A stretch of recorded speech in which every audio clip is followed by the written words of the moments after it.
नमस्कार दोस्तों मित्रों, मैं सहायक प्राध्यापक N.A. कारेकर, आनंदीबाई रावराणे कला वाणिज्य विज्ञान महाविद्यालय वैभववाड़ी, हिंदी विभाग।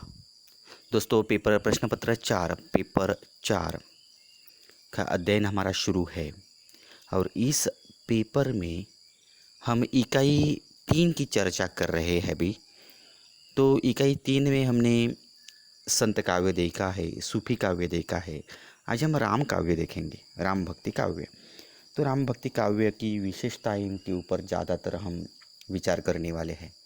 तो राम काव्य क्या है, इसके ऊपर भी विचार करना उतना ही अनिवार्य है जितना विशेषताओं का हम अध्ययन करेंगे। तो राम भक्ति शाखा के प्रमुख कवि है यहाँ पर सगुन शाखा में राम भक्ति शाखा, कृष्ण भक्ति शाखा।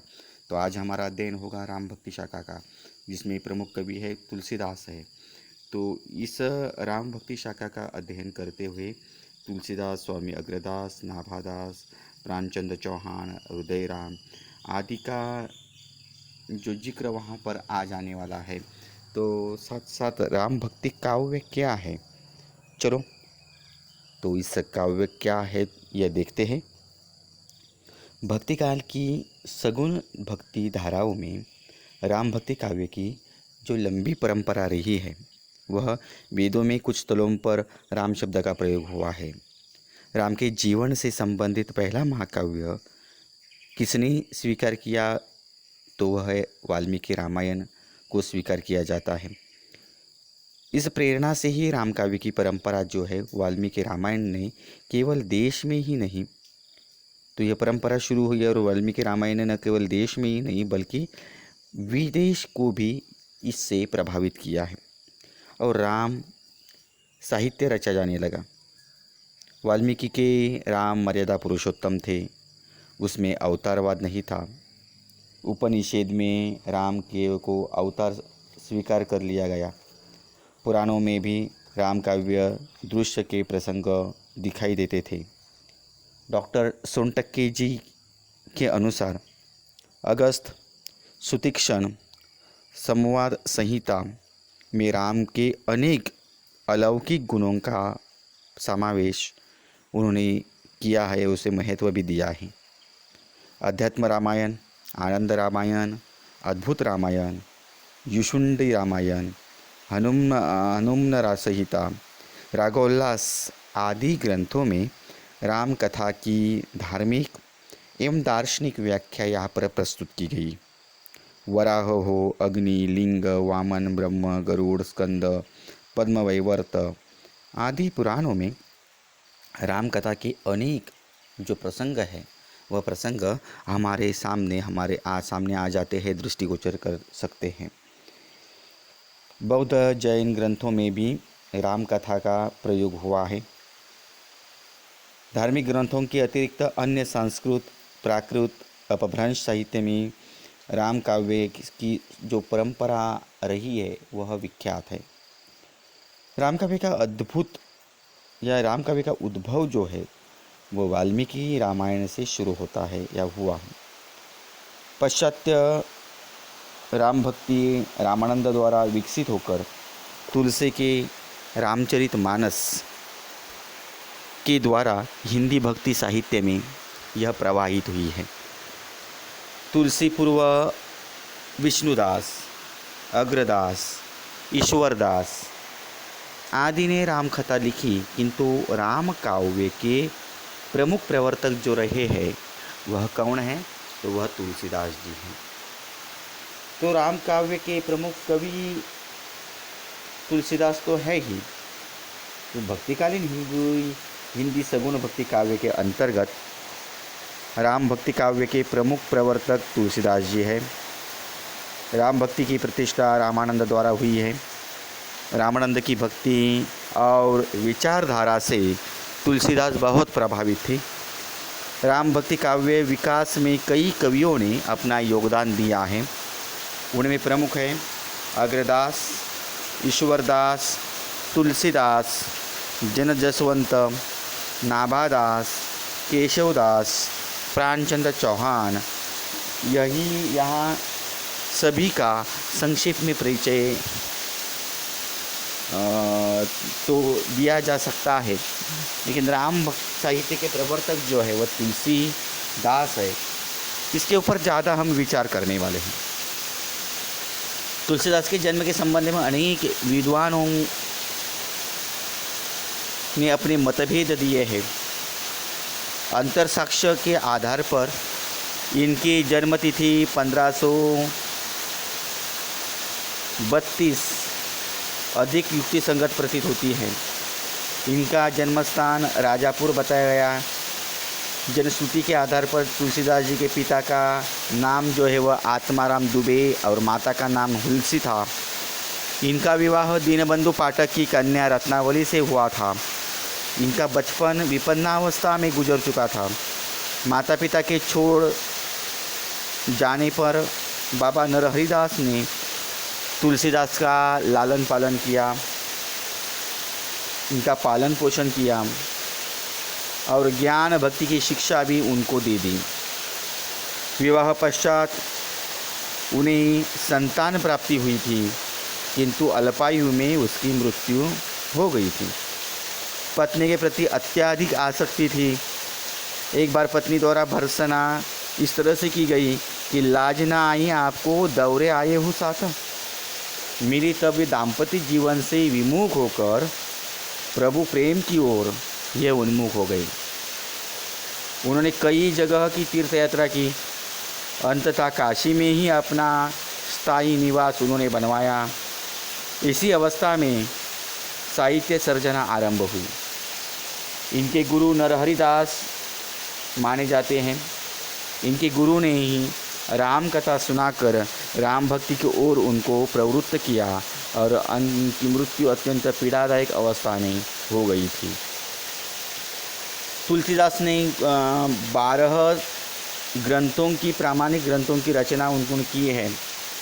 वे हैं वैराग्य संदीपनी, रामाज्ञा प्रश्न, रामलला नहछु, जानकी मंगल, रामचरितमानस, पार्वती मंगल, कृष्ण गीतावली, गीतावली, विनय पत्रिका, दोहावली, बरवे रामायण, कवितावली आदि जो है वो इसकी रचना जो है वह तुलसीदास ने की थी। वैराग्य संदीपनी में संत महिमा का वर्णन है। जानकी मंगल में राम जानकी विवाह का वर्णन है। पार्वती मंगल में पार्वती के जन्म और विवाहोत्सव का वर्णन है।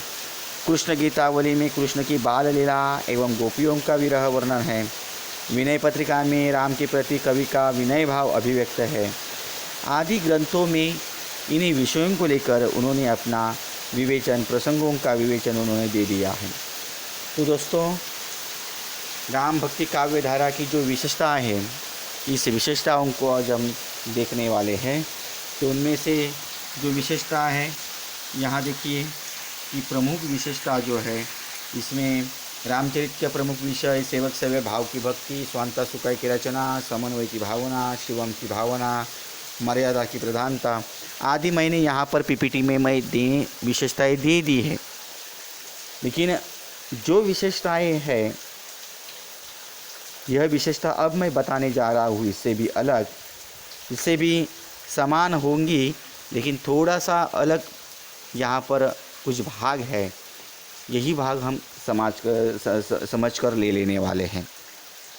भक्ति काल में भक्ति की अनेक धाराएं प्रचलित थी। कबीर की निर्गुण ज्ञान मार्गी शाखा और सूफियों की प्रेम पूर्ण भक्ति इसी काल से यह प्रवाहित रही। ये दोनों शाखाएं निराकार निर्गुण ब्रह्म का प्रचार प्रसार करती रही। इनके अतिरिक्त सगुण भक्ति धारा भी प्रभावित रही। सगुण भक्ति धारा के में ईश्वर के रूप में राम और कृष्ण माने गए। राम भक्ति के मुख्य प्रवर्तक रामानुजाचार्य के और बाद में रामानंद माने जाने लगे। इन्होंने राम के सगुण और निर्गुण दोनों रूपों की जो है उपासना की थी। तुलसी ने दास्य भाव की भक्ति की प्रतिमा कर राम भक्ति को एक निश्चित दिशा की ओर उन्होंने उन्मुख कर दिया। राम भक्ति शाखा के अनेक कवि हुए, किंतु राम भक्ति काव्य धारा का साहित्यिक महत्व जो है वह तुलसीदास के कारण है। उनके ही काव्य की प्रवृत्तियाँ राम काव्य की प्रवृत्तियाँ हैं।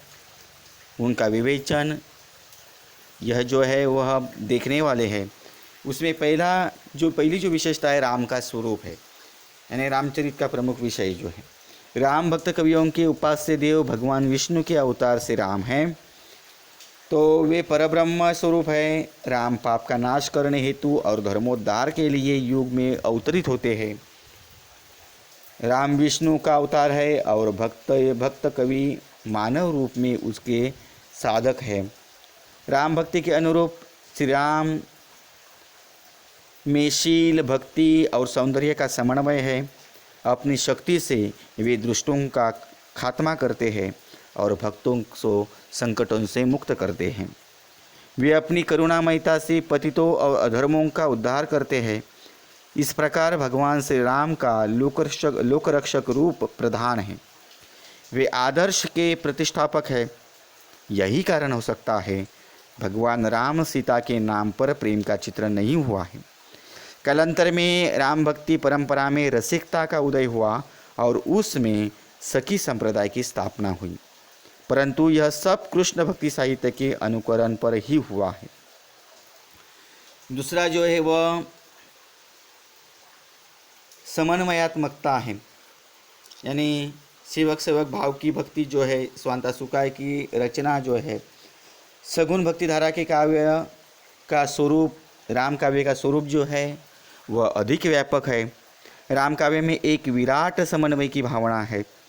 इसमें न केवल राम की उपासना है बल्कि कृष्ण, शिव, गणेश आदि देवताओं की भी उपासना की गई है। यह काव्य हिंदू धर्म के विभिन्न संप्रदायों का समन्वय करने का सफल प्रयास करता है। दोस्तों, महाकवि तुलसीदास ने सेतुबंध के अवसर पर राम द्वारा शिव जी की पूजा करवाई है।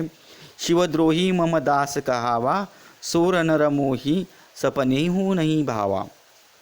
यद्यपि राम भक्ति काव्य में राम भक्ति को श्रेष्ठ माना है, तो भी उसकी भक्ति भावना जो है अत्यंत उदार है। राम भक्तों ने भक्ति को सुसाध्य माना है, फिर भी उन्होंने ज्ञान, भक्ति, कर्म के बीच समन्वय स्थापित करने का सुंदर उन्होंने प्रयास किया है। इस काव्य में सगुणवाद तथा निर्गुणवाद में एकरूपता बताई गई है।